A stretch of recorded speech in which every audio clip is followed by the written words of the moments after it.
Keep the Home Fires Burning by Simon Block, narrated by Leanne Best. Prologue.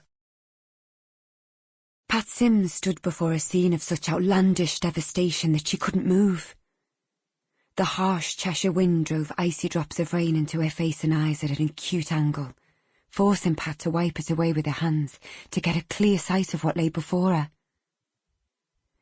Having run from the village as fast as she could manage in her best dress and shoes, she was struggling for breath.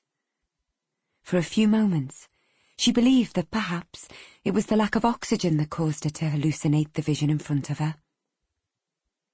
A spitfire was sticking out of a house in her village.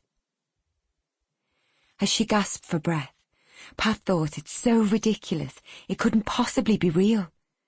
She must be imagining it. The tableau as a whole, but also its details. Smoke rising from the wreckage. The silhouette of a pilot in the cockpit, slouched against the closed canopy, splashed with red. The intact tail and broken wings.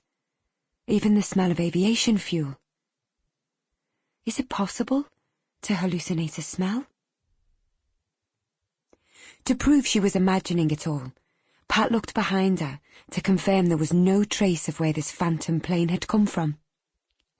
She then reasoned that, if the Spitfire had come from the sky, there would be no trace. To her left, she noticed the fresh damage to the church she had been sitting in just hours earlier.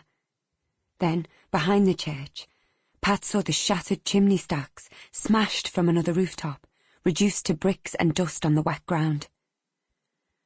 I can't be imagining all of this. She was getting her breath back. This was real. She turned back to the scene that had stopped her in her tracks. Only a sight as incongruous as this could have done that.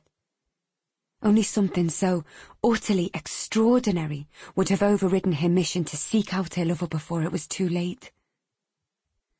Pat stared at the Spitfire and realised it had crushed the house it was embedded in. It looked like a huge bird lying in a brick nest. Pat looked around for someone to call out to, then recalled that the entire village was celebrating the wedding in the village hall from where she'd just run. And then Pat heard it.